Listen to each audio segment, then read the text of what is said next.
Hello family, welcome back to my channel.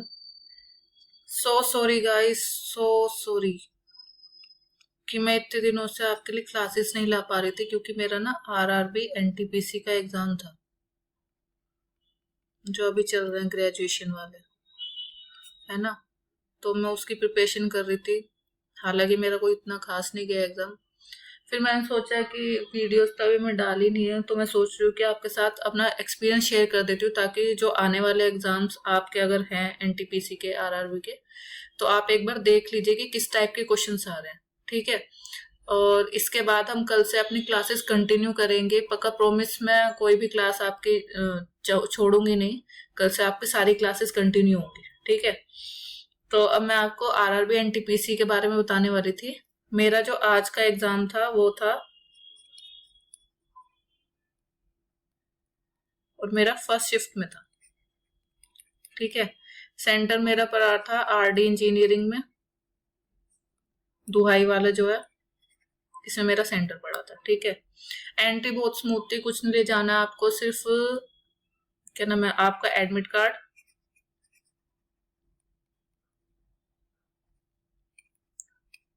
एक photo. हालांकि आप दो ले जाइएगा फोटो, वैसे तो एक ही यूज हुई थी, फिर भी बाई चांस अगर खो जाए रास्ते में तो आप दो फोटो ले जाइए। ठीक है। देन फिर एक आपका अपना आधार कार्ड होना चाहिए। आधार कार्ड ही चेक किया था, पर हो सकता है कि शायद कई कई सेंटर पर दो मांग रहे हो, तो उसके साथ साथ आप अपना अगर पैन कार्ड बना हुआ तो पैन कार्ड भी ले जा सकते हैं। ठीक है। मेन तो आपका आधार कार्ड ही है, क्योंकि अंदर जाके जब आपका रजिस्ट्रेशन होगा ना, वहां पर जब प्रेजेंट लगेगी तो वहां पर वो आपको आधार कार्ड नंबर मांगेंगे आपसे। ठीक है। तो आधार कार्ड ले जाना मत भूलिएगा, तो मस्ट इम्पोर्टेंट, मोस्ट ज्यादा, ये तो मस्ट है आपके लिए।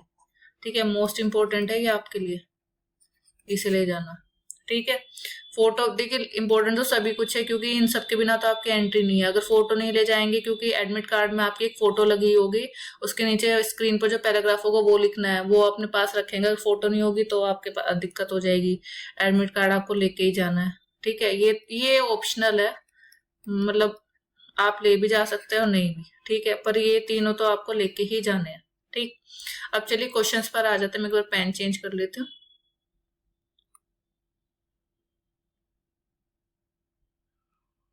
चलिए, तो मैं क्वेश्चंस बताती हूँ मेरे शिफ्ट में किस किस टाइप के क्वेश्चन आए थे।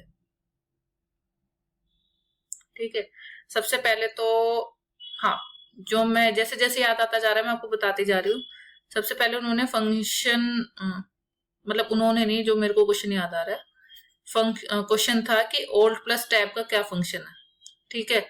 तो ऑप्शंस थे, उसका जो करेक्ट आंसर है वो ये था कि जो भी करंट में जो विंडोज खुले, सॉरी टैब खुले हुए होंगे ना, तो वो हम उसके पास, मतलब उस पर जा सकते हैं ओल्ड प्लस टैब का यूज करके। ठीक है। देन आपका आ जाता है सेकंड क्वेश्चन। सेकंड क्वेश्चन था, हाँ, बिरसा मुंडा की अभी जो 150th एनिवर्सरी बनी थी,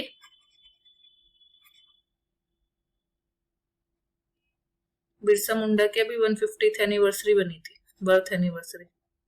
ठीक है। उसका थीम पूछा था इन्होंने हमसे। तो उसका जो करेक्ट आंसर है वो है जनजातीय गौरव दिवस। ठीक है। ये मेरा गलत हो गया, अगर पता नहीं, मुझे याद नहीं आ रहा मैंने यही करा है या दूसरा करा है, शायद ये मेरा गलत हो गया। ठीक है। तो चलिए मतलब आगे चलते हैं। और किस टाइप के क्वेश्चन थे, हाँ, एक क्वेश्चन था कि जो हम वाई वी क्रिएट सब फाइल्स इन फोल्डर्स, जो हम फोल्डर्स में सब फाइल्स बनाते हैं ना, वो हम क्यों बनाते हैं। तो इसका इजी सबसे बड़ा यही जो मेरे को लगा वो यही आंसर था कि हम जो मैनेज, मतलब, हाँ देखिए मैं आपको लिख के बता देती हूँ।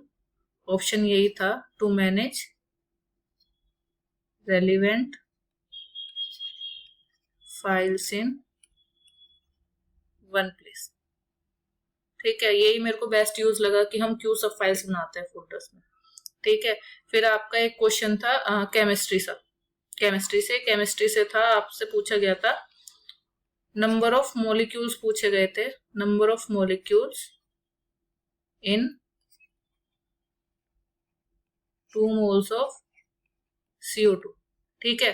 तो जिसका निकालने का फॉर्मूला क्या होता है, निकालने का फॉर्मूला होता है जितने आपको मोल्स दे रखे हैं ना, उसको हम एवोगैड्रो नंबर से मल्टीप्लाई करते हैं।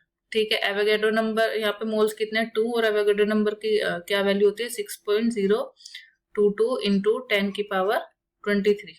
तो जो 1.2044 इंटू 10⁻23, ये आपका करेक्ट आंसर था।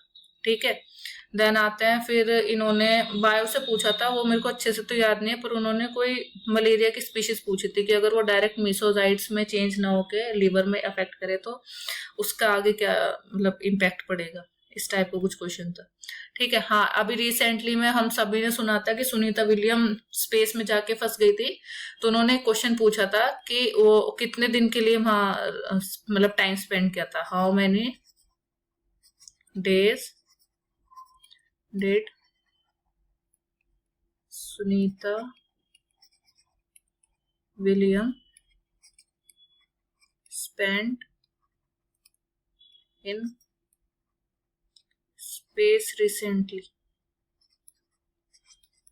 ठीक है, तो इसका जो करेक्ट आंसर था वो 286 डेज था। अब तो मुझे याद भी नहीं है कि मैंने क्या लगाया था, अब तो जब आंसर की आएगी तभी देखते हैं। बाकी होपफुली अगर मेरा अच्छा हुआ तो ही शेयर करूंगी, अच्छा नहीं हुआ तो नहीं शेयर करूंगी। अरे मजाक कर रही हूँ, फिर भी मैं आपके साथ शेयर कर दूंगी अपनी आंसर शीट। ठीक है, तो फिर इससे अगला क्वेश्चन था, एक स्पेस ले लेते हैं थोड़ा। इससे अगला क्वेश्चन क्या था, क्या था, हाँ मैथ्स का एक क्वेश्चन था, मतलब मेरी एडवांस तो इतनी अच्छी नहीं है, पर क्वेश्चन ये था कि x प्लस 1/x की वैल्यू अगर 3 है तो x की पावर 4 प्लस 1/x की पावर 4 की वैल्यू क्या होगी। ठीक है, तो आप क्या कीजिएगा, अपना ये वाले फॉर्मूले रिवाइज करके जाइएगा, जो मैथ्स के क्वेश्चंस होते हैं ये आपके डायरेक्ट फॉर्मूले बेस्ड वाले हैं। ठीक है, देन फिर आपका क्वेश्चन था, हाँ एक क्वेश्चन आपका पॉलिटी से ये था,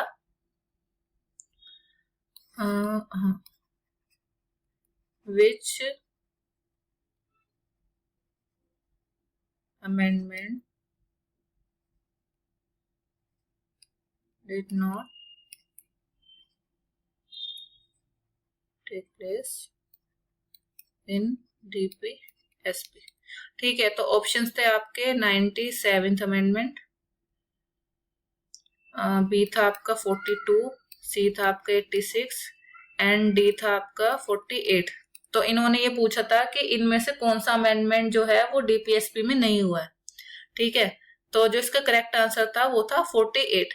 हाँ यही था, क्योंकि जो मुझे अच्छे से याद है डीपीएसपी में 4 अमेंडमेंट्स हुए थे, वो थे आपके 42, 44, 86 एंड 97। ठीक है, ये आपके अमेंडमेंट्स हुए थे। ठीक, अब आ जाता है अगले क्वेश्चन पे। फिर था क्वेश्चन आपका, हाँ देखिए मैथ्स में मैं अभी भी कह रही हूँ कि जो फॉर्मूले बेस्ड क्वेश्चंस है ना, फॉर्मूले आप रिवाइज करके जाइएगा। क्वेश्चन में दे रखा था कौन का हमें वॉल्यूम दे रखा था और उसकी हाइट दे रखी थी। क्वेश्चन में पूछा था हमसे हाँ डायमीटर पूछा था बेस का, डायमीटर ऑफ बेस। ठीक है, फॉर्मूला बेस्ड क्वेश्चन है, बहुत इजी है, तो मैं तो अब यही कहूंगी कि आप फॉर्मूले जरूर रिवाइज करके जाए मैथ्स के। ठीक है, फिर था हाँ एक क्वेश्चन ये भी था कि जो सिमिलर ट्रायंगल्स होते हैं, सिमिलर ट्रायंगल्स की लेंथ का रेशियो दे रखा था हमें, हाँ लेंथ रेशियो दे रखा था 14:15। इसमें आपको एरिया का रेशियो पूछा था। ठीक है, तो एरिया में क्या करते हैं, एरिया में डबल हो जाता है, तो जिसका करेक्ट आंसर था वो था 196:225। मेरा ये गलत हो गया, घर पर आके रियलाइज हो। चलो कोई नहीं, होपफुली आप लोग ये गलती ना करें, इसलिए मैं ये वीडियो बना रही हूँ ताकि आप देख सके कि किस टाइप के क्वेश्चंस आ रहे हैं। ठीक है, हाँ और कौन सा क्वेश्चन था, हाँ एक क्वेश्चन दे रखा था इन्होंने, जैसे आपको डेटा दे दिया जैसे 36, 41, 52, 72, 98, 24, इस तरह से 9 डिजिट का डेटा था। ठीक है, मतलब 9 डिजिट का नहीं, मतलब 9 उसका नंबर्स का। ठीक है, इसमें आपसे पूछ लिया था अर्थमेटिक मीन बताना था इसका। ठीक है, फिर हाँ एक क्वेश्चन और था मीन का, उसमें भी आपको इसका मीन बताना था। इसमें इन्होंने डबल वाला दिया था, डबल डेटा वाला। यहाँ पर नंबर ऑफ स्टूडेंट्स थे और यहाँ पर उनके मार्क्स थे। ठीक है, तो इसका मीन पूछा था। ठीक, देन फिर क्या पूछा था, हाँ एक क्वेश्चन ये पूछा था कि which country is present in east of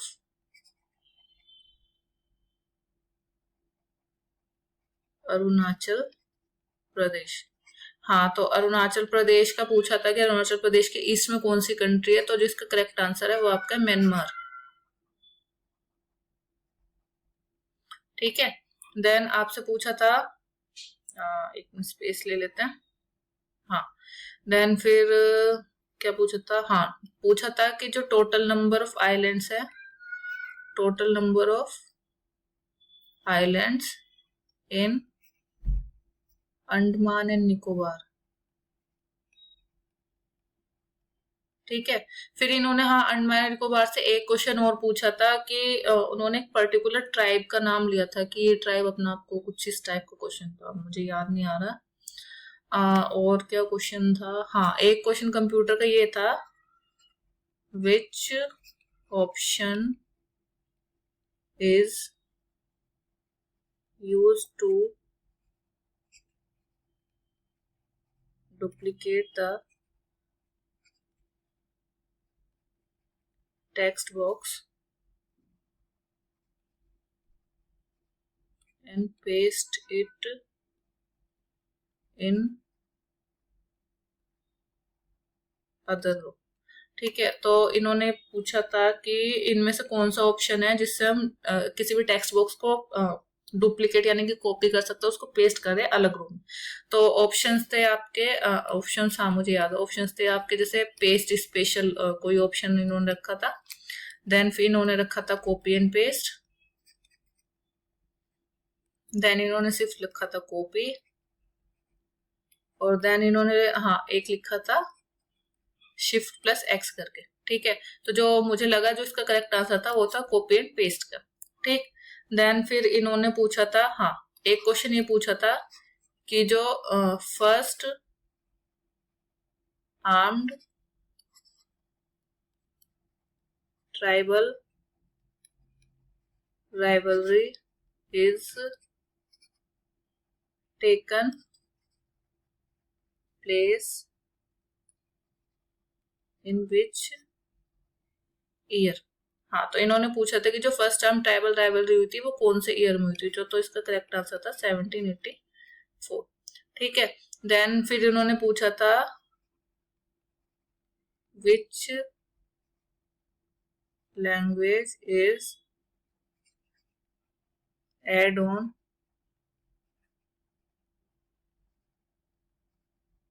eight schedule by 92 constitution amendment act 2003। ठीक है, फिर इनका एक क्वेश्चन था कुछ एक्सरसाइज, हाँ हाँ क्वेश्चन था कि in 2025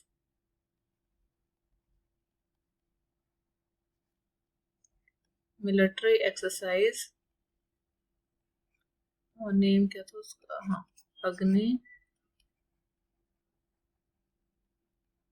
warrior between India and Singapore held where. ठीक है, तो इन्होंने ऑप्शंस दिए थे, सारी प्लेसेस इंडिया की लिखी हुई थी, तो जो उसमें जो करेक्ट आंसर था वो था आपका देवलाली महाराष्ट्र। ठीक है, फिर हाँ फिर इन्होंने एक बैंक का भी क्वेश्चन पूछा था, ये भी मतलब आप करंट से ही मान सकते हैं। उसमें लिखा था in recent which bank celebrated 90 years. ठीक है, तो जिसका करेक्ट आंसर था वो था आरबीआई। ठीक है, फिर मैथ्स के आपको और क्वेश्चंस बताती हूँ। जैसे अर्थमेटिक में किस तरह के क्वेश्चंस आए थे। हाँ, अर्थमेटिक में मतलब इस टाइप के क्वेश्चन थे कि क्या नाम है, हाँ, कि मतलब जो उसने मार्जिन प्राइस को इतने परसेंट, मान लीजिए मार्जिन प्राइस को उसने इतने परसेंट बढ़ा दिया और क्या नाम है उस पर डिस्काउंट इतना दिया, ठीक है, तब भी उसका प्रॉफिट इतना परसेंट बना। मतलब उन्होंने क्या नाम है जिस पे सेल किया था वो मतलब वो वैल्यू दे रखी थी, तो उसका सीपी पूछा था, तो सीपी कितना है। ठीक है, फिर एक क्वेश्चन इन्होंने कैसे दिया था, एक क्वेश्चन हाँ इन्होंने दिया था सैलरी का, कि उसकी इनकम इनकम का रेशियो इतना है, एक्सपेंडिचर का रेशियो इतना है, और उसकी सेविंग्स आपको डिजिट में दी थी कि जैसे सेविंग्स 15,000 है और दूसरे की 9,000 है। ठीक है, इस तरह से दिया था। तो क्वेश्चन में पूछा था कि जो उनका एक्सपेंडिचर है उसका सम कितना है। ठीक है, इस टाइप का क्वेश्चन था। तो ये भी आपके ना एक टाइप वाले क्वेश्चन है, तो देख लीजिएगा, आप रिवाइज करके जाइएगा मैथ्स, मेरी वाली गलती मत कीजिएगा। ठीक है, देन फिर मैथ्स का और कैसे क्वेश्चन था, हाँ एक कंपाउंड हाँ एक एसआई का भी था, सिंपल इंटरेस्ट का। उन्होंने ऐसा बोला था कि एक आदमी ने इतने रुपए इतने साल के लिए, मतलब जैसे 4 साल के लिए लगाया, और एक आदमी ने इतने रुपए 5 साल के लिए लगाया, नहीं से हाँ 5 साल के लिए लगाया। इन 5 साल सेम सेम था या फिर डिफरेंट ईयर्स थे,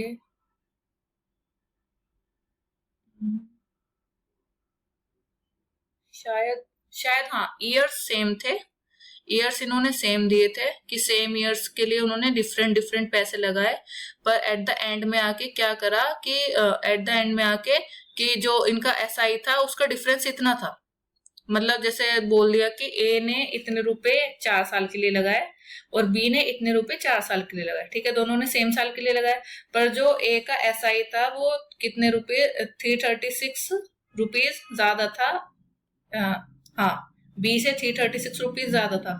तो उन्होंने पूछा था कि बी ने कितने परसेंटेज यानी कि कितने रेट पर अपना पैसा ब्याज पे दिया था एसआई का। ठीक है, फिर एक इन्होंने कंपाउंड इंटरेस्ट का दिया था कि एक फादर ने इतने रुपए अपने छोटे बेटे को दिए और इतने रुपए बड़े बेटे को दिए। छोटे बेटे से बोला कि तुम इतने परसेंट पे लगाओ, और बड़े बेटे से बोला कितने परसेंट पे लगाओ। तो एट द एंड उनका कंपाउंड इंटरेस्ट बताना था कि कितना आता। ठीक है, और किस टाइप के क्वेश्चंस थे, एक बार देख लेती हूँ कौन कौन से हो गए। हाँ मैथ्स के तो लगभग इतने ही क्वेश्चंस थे। करंट में से एक इन्होंने, हाँ मेरे को जो हल्का हल्का से याद आ रहा है, इन्होंने पूछा था कि जो सीडी में है उनमें से कौन सी रेज यूज होती है और कितनी वेवलेंथ की होती है। ठीक है, हाँ ये आपके कुछ कंप्यूटर के हो गए, ये कुछ मैथ्स के हो गए। देन रीजनिंग देखिए, रीजनिंग बिल्कुल इजी आ रही है, रीजनिंग में कोई हबड़ तबड़ करने वाली बात नहीं है, बहुत आराम से हो जाएगा। ठीक है, रीजनिंग के मैं आपको बता देती हूँ किस टाइप के आ रहे थे। दो तो क्वेश्चन ऐसे थे कि जैसे 7 मेंबर्स हैं, ठीक है, वो 7 डिफरेंट फ्लोर्स पे रहते हैं। ठीक है, तो एक क्वेश्चन का टाइप था, उसमें ये दे रखा था कि ए और डी के फ्लोर का, एक मिनट सॉरी, ए और डी के फ्लोर का जो सम है वो इवन है, और ए और ई के फ्लोर का सम जो है वो 5 है, तो ई कौन से फ्लोर पे रहता है। इस टाइप का इजी है बिल्कुल, मतलब मेरे को अभी डेटा अच्छे से याद नहीं आ रहा, पर आप आसानी से कर लोगे। और एक टाइप का ये क्वेश्चन था कि सिर्फ ए के नीचे बी है और सी के ऊपर डी है, और इतने वो एफ के ऊपर इतने बंदे हैं, तो फिर एक का बता नहीं रखा होगा उन्होंने, तो एक का पूछा था कि उसके और उसके बीच में कितने बंदे हैं मतलब, सॉरी। ठीक है, फिर आपका रीजनिंग के 2 क्वेश्चन तो ऐसे हो गए। 2 क्वेश्चन आपके इस तरह से थे सिटिंग अरेंजमेंट के कि 7 मेंबर्स हैं, उन्होंने सेंटर को फेस कर रखा है, वो उसके अगर राइट से गिनोगे तो वो उन दोनों के बीच में इतने बंदे बैठे हैं, उसके लेफ्ट से गिनोगे तो इतने बीच में बंदे बैठे हैं, तो अगर इसके लेफ्ट से गिनो तो यहाँ से यहाँ तक के बीच के बंदे कितने होंगे, इस टाइप के क्वेश्चन थे। ये भी आपके सिटिंग अरेंजमेंट के 2 क्वेश्चन थे और इसके भी आपके 2 क्वेश्चन थे 7 मेंबर्स वाले, ठीक है। फिर आपके थे सीरीज कंप्लीट करने वाले। कुछ थे आपके कि यहाँ पर जैसे इन्होंने डेटा दे दिया QPR और फिर सिमिलर करके फिर इन्होंने दिया BCD और इसके सिमिलर था @ तो इनकी वैल्यू बतानी थी, ठीक है। इस टाइप के क्वेश्चन थे। रीजनिंग बहुत इजी आ रही है। रीजनिंग तो मुझे लगता है कि सभी बच्चे कर लेंगे बहुत आसानी से, ठीक है।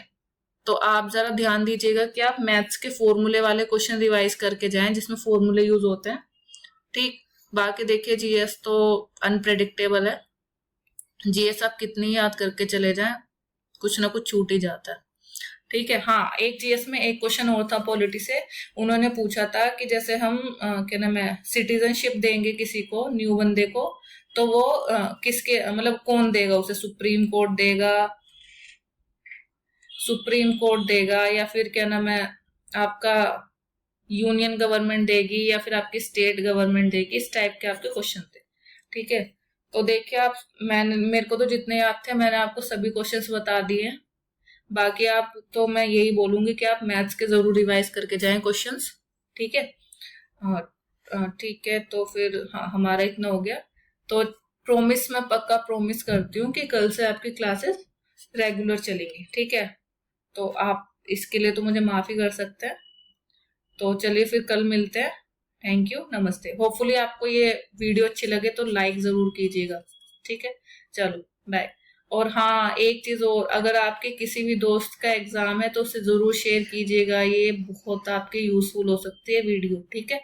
चलो, थैंक यू, नमस्ते।